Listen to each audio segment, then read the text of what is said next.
Fala galera, beleza? Eu sou o Jonathan do canal Johnny Dev e estamos aqui para mais uma dica de programação. O assunto de hoje, pessoal, como prometido, é Erlang, mais especificamente a linguagem de programação Erlang. Eu vou fazer um pequeno overview sobre essa linguagem. Percebo que não existe muitas pessoas que falam sobre Erlang aqui no Brasil. Erlang é uma linguagem criada pela Ericsson, baseada em Shell. E sem mais delongas, pessoal, eu já tenho instalado aqui no meu computador. Eu vou digitar aqui na minha barra de pesquisas Erlang. Tá aqui, ó. Esse é o ícone do aplicativo, um E com fundo vermelho. Ele vai abrir meu shell aqui, ó. E aqui, pessoal, a primeira coisa que vocês podem ler aqui é, se você digitar o comando help, vamos digitar aqui, ó, ele vai me dar alguns comandos que eu posso fazer. Como, por exemplo, aqui ó, nós temos o comando ls, o ls com parâmetro de um caminho relativo, que ele vai listar todos os arquivos e diretórios que tem dentro, o cd para você modificar o seu programa, o pwd para você adquirir, entre outros. Está aqui no lado esquerdo a função e no lado direito sua descrição.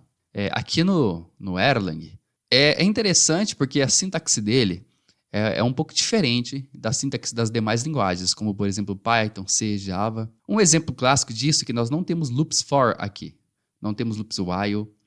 Simplesmente, se você quer fazer um loop, nós usamos recursividade. Alocamos endereço de memória, chamamos função dentro de função. E assim, isso acontece porque uma variável é meio que não se chamaria de variável, porque uma vez que você atribuiu um valor, você não pode modificar. Talvez isso caia em contradição com o termo de variável, mas é assim que funciona aqui no Erlang. E outra coisa por exemplo, se você é do se você é do Python, existe a documentação da PEP8, a documentação de boas práticas mesmo, onde uma variável deve iniciar com letra minúscula. Bom, isso aqui não existe no Erlang.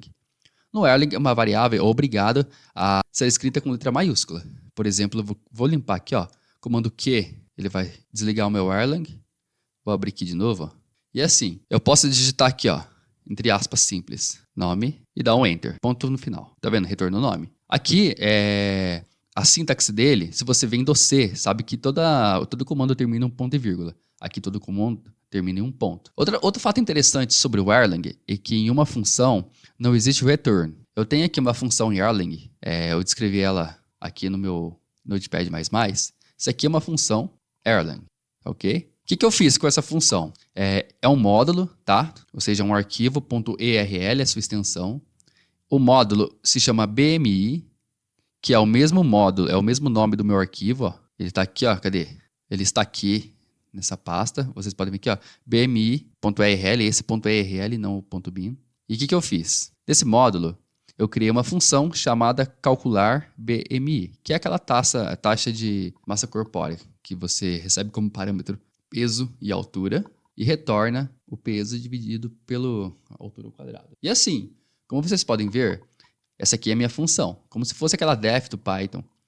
Eu não preciso indicar qual é o tipo de dado que ele vai retornar, e percebam que não existe a palavra return aqui, ó. A grande maioria das linguagens vão ter aqui, ó, return, mas aqui não existe. Aqui, a última linha que você escreveu é a linha de retorno. Podem ver que eu não tenho também dois pontos igual no Python, e nem o colchetes igual no C. Eu tenho essa setinha aqui, ó, um hífen e um sinal de maior, indica o outro escopo da função. Utilizei a PEP8, 4 espaços em branco, finalizei com o ponto, tá ok? E para eu usar uma função de um módulo em específico no meu shell, eu tenho que usar esse comando aqui, ó, o export, e o nome da minha função. Como vocês podem ver aqui, eu tenho /2. Esse /2 não significa que é a minha função dividida por 2.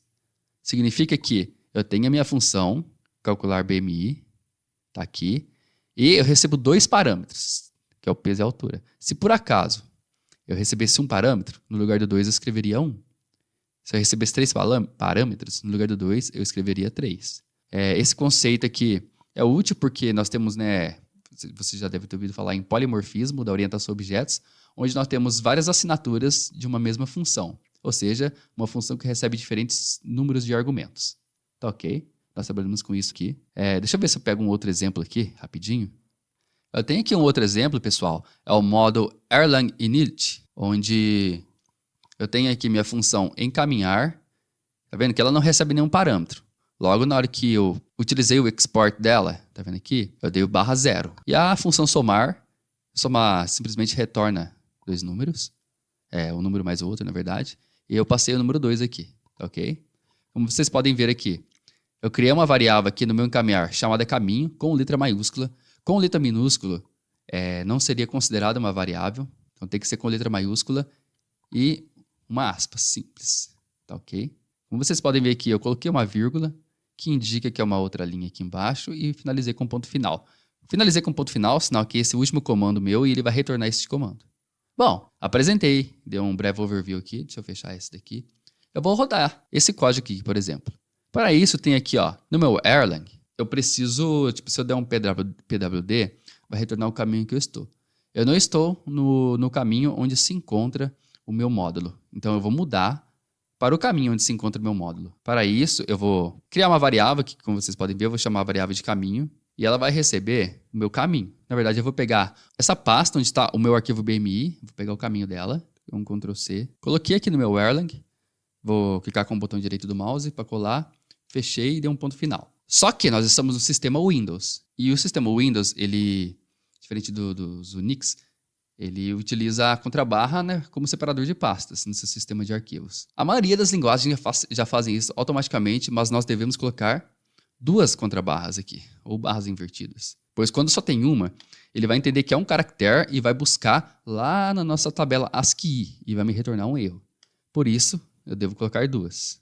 Assim vai indicar que é um caminho, nesse caso aqui um caminho relativo. Tá ok, não tem como mexer no mouse aqui, então eu vou dar um Enter. Ok, retornou meu caminho porque é a última linha. O que eu vou fazer agora? Eu vou utilizar o comando cd, né, de mudar diretório, cd, sandir, e vou passar como parâmetro a minha variável caminho.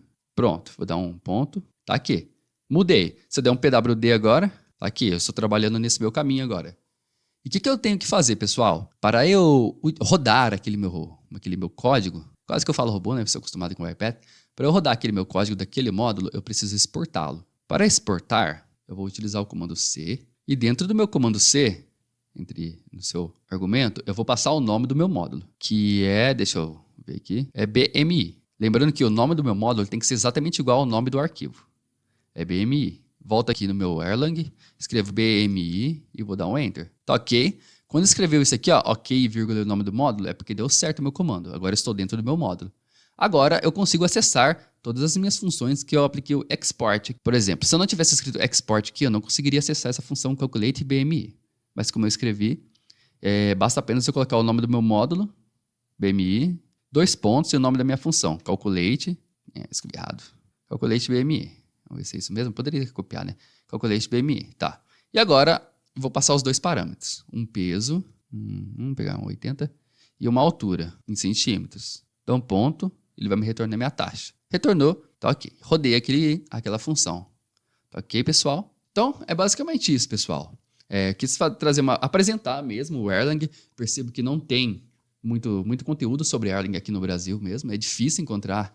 Eu mesmo não consegui encontrar. Encontrei se não me engano, foi da Argentina ou da Espanha, eu não percebi. Mas eu achei interessante essa linguagem, uma linguagem baseada em funções, uma linguagem que dá para você treinar a sua lógica em recursividade também, e é bastante poderosa, porque você consegue trabalhar com processos e tal. Enfim, esse é o Erlang, pessoal, criado pela Ericsson. Comente aí embaixo se vocês já conheciam essa linguagem. Essa linguagem foi uma sugestão do Fábio Mota. Ele me sugeriu para trazer, disse que está em crescente no mercado. E assim, se você gostou do conteúdo de Erlang, deixe seu curtir, pessoal, porque aí eu vou entender e trago mais conteúdo, tá ok? No mais, se você não é inscrito no meu canal, inscreva-se, porque aqui você vai encontrar todo tipo de conteúdo de programação. Inclusive, eu vou tentar trazer sobre programação quântica, vindo da teoria da física quântica, criada lá nos anos de 1900, quando Einstein basicamente descobriu o fóton. E assim, hoje existem diversas tecnologias que trabalham com o mundo quântico, inclusive uma linguagem conhecida como Q#, que trabalha com algoritmos quânticos. Vou tentar trazer também. Então, se você gosta desse tipo de conteúdo, de programações em geral, por exemplo, tem o iPad, Python e C no canal também, inscreva-se no canal e ative o sininho de notificações. No mais, muito obrigado por ter assistido esse vídeo até aqui. Até a próxima, galera. Valeu!